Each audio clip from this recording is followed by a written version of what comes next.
Welcome to Prime Space, a Prime Coaching Academy podcast with your host, Elias Shu-ha-ri. Coaches, today I'm going to continue with the series Coaching Myths Uncovered.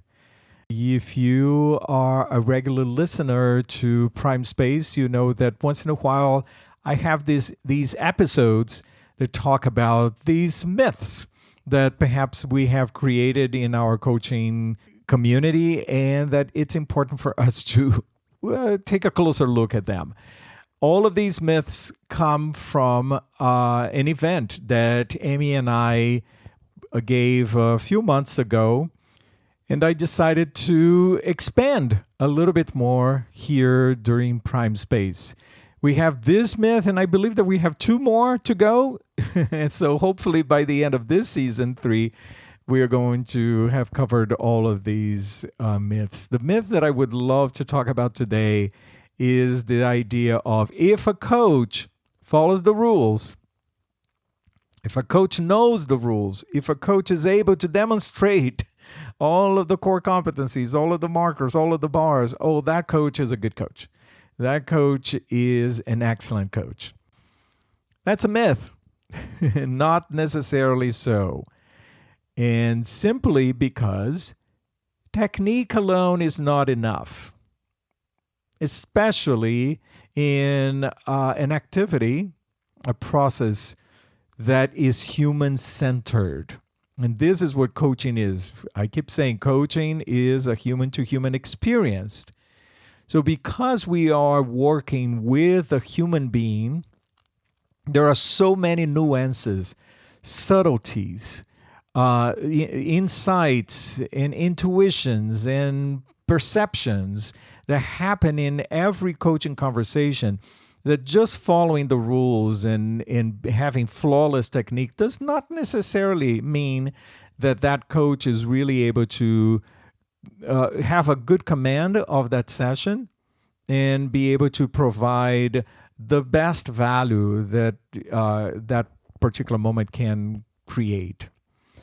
This is something to be very mindful of. We are so focused in coach training on the rules and the competencies and the bars and the markers that sometimes we miss that nuance of the human-to-human interaction. That's why we say that coaching is an art form. There is an art to coaching that goes way beyond the rules. And this is the journey and the commitment of a coach, a coaching training specifically, but a coach in general, is this balancing act between form and flow. And I spoke about the form and flow many times here, Prime Space, and I always say that we are always striving for both. We are always striving for a balance between form and flow. If we are too much on form, it's not good. If we are too much on flow and forgetting the form, it's not good either. So as a coach, we want to be right there in that balance. Why is technique not enough? Well, because if we are focused on the rules, and if we are present to the rules, and if all our objective is simply to check the markers and follow, the guidelines, we are present to the guidelines. We are present. We are committed to following the rules, and that actually will take away from us to be present to our clients. So rules are not enough. Rules are something, and all of the technique and all of the concepts of coaching and all of the competencies and all of the bars and all that we learn in coach training, these are part of the framework of coaching that needs to be in the background, supporting the coach in that particular moment. I hear a lot of coaches. I am an assessor for the ICF, and a lot of times a lot of times I receive these recordings to assess where the coach is checking all the markers and following all of the steps. And I am collecting evidence and checking the markers. But at the end, I have that sense like, yeah, this person probably is going to pass the PCC exam. But this session is completely insipid, and there isn't much of an essence, and the value is missing here because that recording was simply made to pass the exam. But that coach lacked to understand the essence and the core of what these rules are about. And this is what I called you for. This is my challenge for you. It's not simply for you to simply understand the rules, but it's for you and be able to demonstrate the rules, but it's for you and for all of us as coaches to understand what is behind these competencies, what is behind these standards. Because these standards were created for a reason, and there are core concepts that are behind these standards, that is more important for us to understand and for us to hold on and to absorb than simply following step 1, 2, and 3, and 4. The reason why I say this is because in the moment when you are with your client, some of these rules, if we apply some of these rules literally, they're not going to work. They're going to fall flat. And then what happens is that if a coach simply learns the rules but does not learn the essence of what that rule is about, then the coach starts giving up on these rules, leaving these rules behind, creating different habits. There are perhaps even against the essence of coaching, because there is no understanding of the essence of the rules, and they realize that in the moment when they are, in reality, when they are having that conversation with the client, it doesn't apply. And then they don't know what to do because they don't have that depth of understanding of the standards for them to be flexible and play in the moment according to what the client is bringing to the conversation. That is the art of coaching.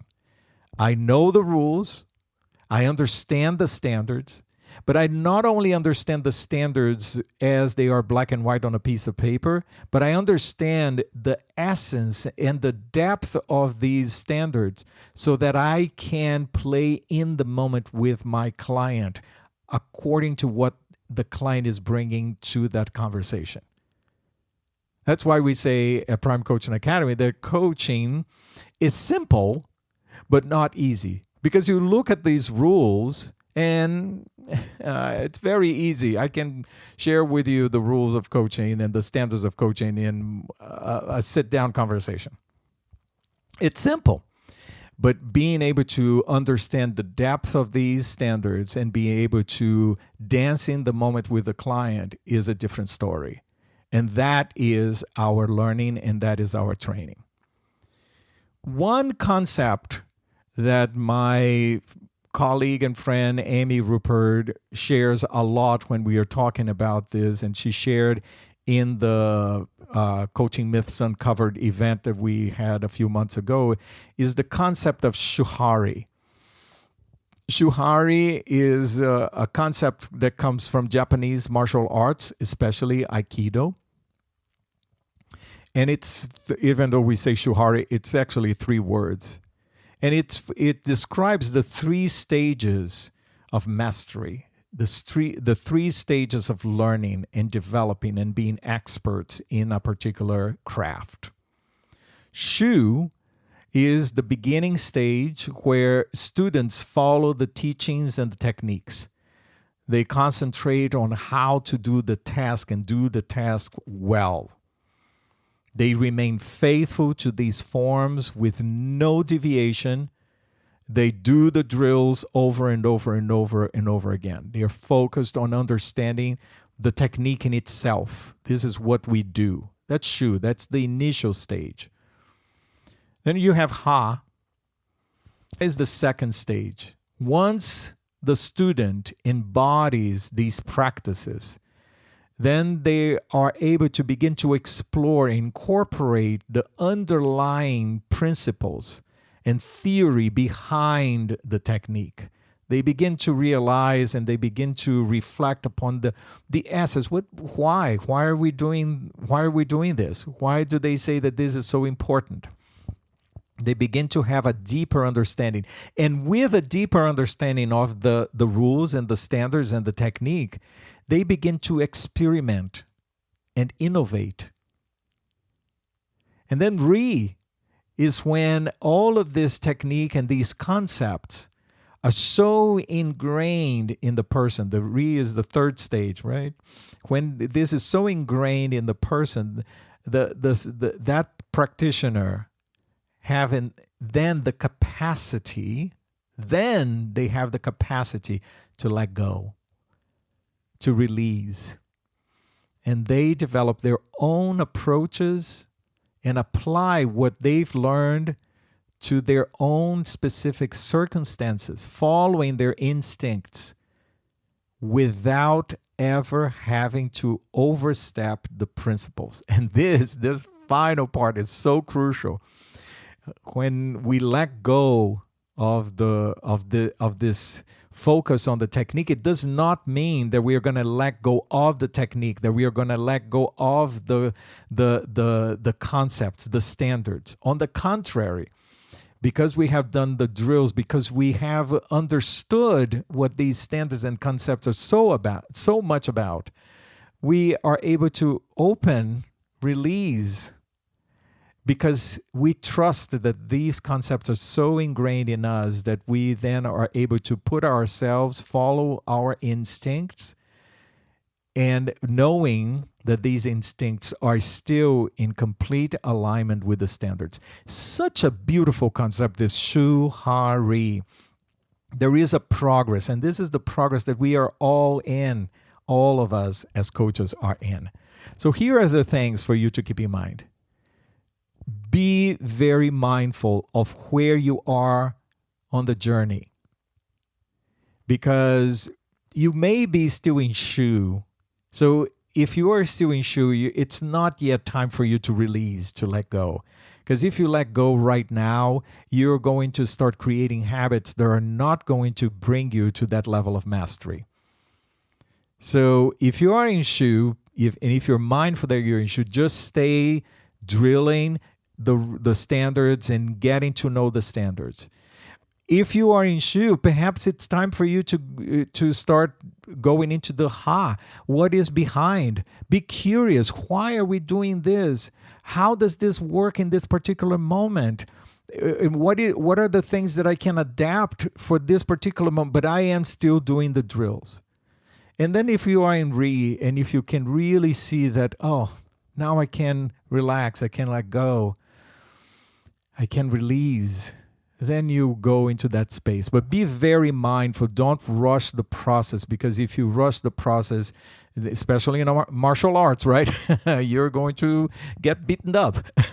So stay in the level that you are and do that level well, so that you can progress and progress successfully.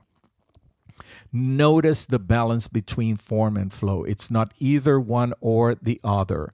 And we all have tendencies to be either in form or in flow. So it's something for us to be mindful of our own tendencies and make sure that we are all using the reflective practice for us to regulate and see if we can find a balance between these two parts, form and flow. Be careful with habits and excuses. Oh, this is so easy. Oh, yes, no, I didn't get a good session agreement in this session because my client was not ready for it. Is that really true, or is it because you didn't have the skills to create a good coaching agreement there?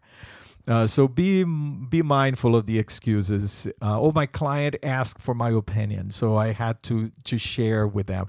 Well, is it true, or is it because you didn't quite know how to handle that particular moment? Right? So be mindful of the habits and excuses, because they can cloud this process. And the final point that I would like to give you here is commit to the process. Commit to the process because it's a worthwhile process and a wonderful process and ongoing process, ongoing learning. We are never done. This is something that we are always doing the practice. We are always practicing and experimenting. And this is the journey that we have as coaches, a wonderful journey with wonderful results, especially when we are in front of that other human being. So there you have some thoughts for you to think about this idea of the by the book coach. There is a lot more than just following standards. And I appreciate and I'm very grateful that you're committed to this process. Let me know what you think of this conversation here and these ideas that I said to you. Please subscribe and share this episode with others. And I will see you next time. Take care, everybody.